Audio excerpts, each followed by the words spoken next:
Talk about a game of two halves. Yeah, it was very, very poor in the second half. We were very good in the first half, very poor in the second half. And defending left a lot to be desired. I've just had a little go at them in there. The defending you wouldn't see in a public park on a Sunday morning, to be honest. But look, we looked tired. We did look tired in the second half, to be fair. But you could see the energy, you could see what we were trying to do in the first half. But we just never got going in the second half. And they controlled the game. They moved the ball a little bit quicker. They used the width. And we just couldn't get up to speed in the second half, and even making changes, and we just didn't have the legs, we didn't have the energy system to go and give another 45 like we did in the first half. So that was disappointing. Obviously looking forward going into Saturday as well, I'll have to obviously have a look at them. I'll have to see how we shape up over the next 3 or 4 days. But I'm really annoyed, really frustrated, really, to be honest, because you can't give that type of performance against Charlton, that type of performance against Doncaster. Yeah, the first half we were very good again today, and then the 45 minutes, the second half, the car crash that was. So yeah, if you play like that in the second half, you probably deserve to be beat. You probably deserve to come away defeated. Should you have had a penalty in the opening minutes? We should have had a penalty. I'm not 100% sure it would have been a red card. Because the attacker, Aaron Wildig, at that moment in time didn't have the ball under control, but he's definitely going through, he's definitely getting a contact on the ball, and he's definitely steering it towards goal. The full-back has gone caught on the other side, he's dragged him down, he's clipped his heels, pulled him down every way, which way you can. The Dragons would have been proud of that type of tackle. But yet we get an excuse which is just a horrendous excuse from a referee and a fourth official. So he's given me a 15-20 minute cooling down window, so I'm going to go in and see if he'll give us some sort of legitimate reasoning behind his decision, because I'm not sure he'd send them off. I don't think it's a red card, but I don't think we've had control of the ball, so I can see him not sending the player off. But I can't make a defence for the penalty. What was the excuse? Sorry.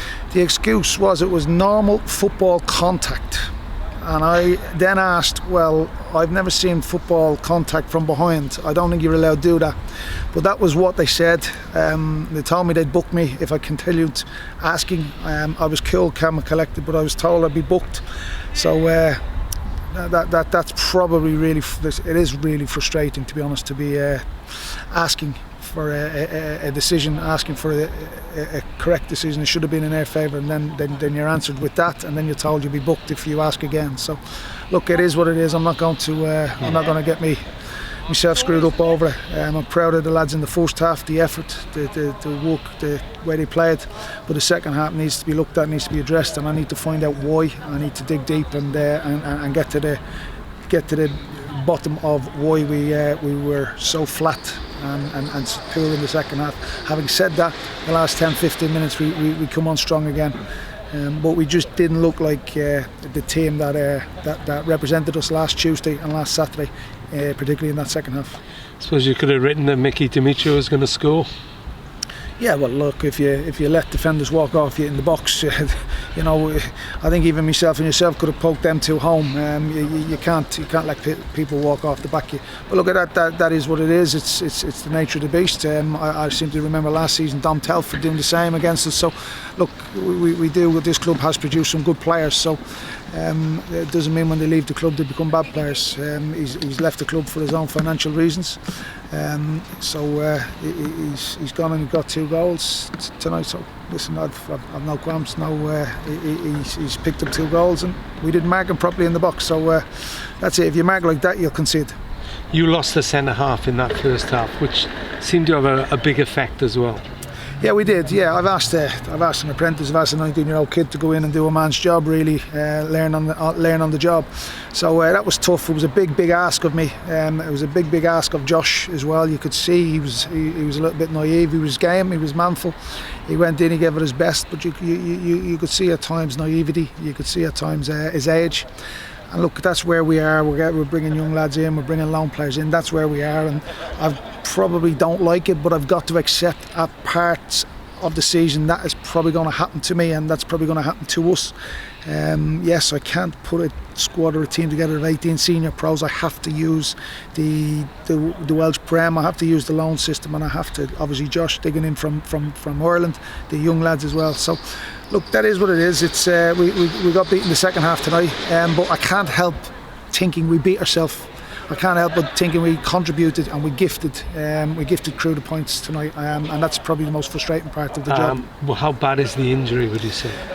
He's been looked at. I don't think it's serious, but I suppose I don't know nowadays. Listen, in my day you had to have your leg. You put your leg over your shoulder and come off on one leg. It wouldn't be. For me, I probably wouldn't come off the pitch myself.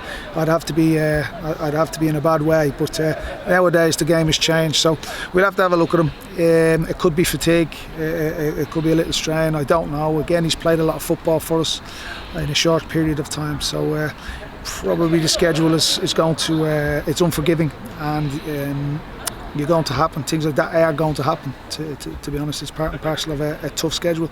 But we got to go again. We get a week off next week, and then we go again the following week, Saturday, Tuesday. So it's a tough schedule. It's probably 7-8 games, is it, in the month of August. Player welfare has got to come into consideration, but I guess it doesn't. So it is what it is. On that front, is James Clarke travelled with you today? Is he hopefully for Forest Green? Well, we hope to have James. He's not done an awful lot of work, James. He's not done an awful lot of training with us. He's obviously picked up a little, obviously his hip injury, and then he's had I'm not sure whether it was the flu or whether it was a cold. He's come with us, so I think it's just about it's probably getting some training sessions into James and just getting him up to speed, to get him ready to maybe cover for Kyle, who we hope is not out too long. Is there a bit of learning for you to do, I guess, because you knew last season that, say, Cam Norman could go again 90, but you're learning when you're making these decisions about freshening up. Yeah. It's look, Cam is a machine. Yeah. Cam Norman is a machine. He's a seasoned pro. Most of these lads, I would guess, I think I'd know, they don't have the 46, 48, 50, 52 games and that durability. So you got to accept that. I've got to see that. I've got to know that. So therefore, and I think I've said it a couple of weeks ago, the importance of the squad will come into play. I thought we might have got a little bit longer out of one or two little injuries and one or two niggles. Would have kept them away, because they are fit lads. We have worked them hard over the course of the pre-season. And you've probably seen the last 10 minutes, 15 minutes there, we were still come on strong. But yeah, it is a massive learning curve, not only for me, for the staff, but for the players as well. But I can't get away from the naive and the soft and the pure defending. I don't like that from my team, and I don't expect my team or my players to perform in that manner. When the ball comes in your box, you put your body on the line, you clear your lines, you mark your man, you take your roles and responsibilities seriously, and that was a little bit concerning, worrying for me tonight, to be honest. That was the bedrock of so much of the good away performances, particularly last season. Well, both and at home. It was, it was. If you can't get the basics right, you'll struggle. If you can't defend properly, you'll struggle. If you keep giving gifts away, soft goals. But it wasn't only tonight, it was Accrington Stanley away as well. So I've got to really look at those two. I've got to look at our prep, I've got to look at our travel, I've got to look at our training previous, I've got to look at our personnel. So I'll be busy over the next 24, 48 hours, because we go away again on Saturday, and I can't have that mindset and I can't have that mentality in the camp whereby we're going away from home, and or is it we think we've cracked it, we've beat Charlton and we beat Doncaster. So I've got to really have a deep dig and find out what the mindset and what the mentality is.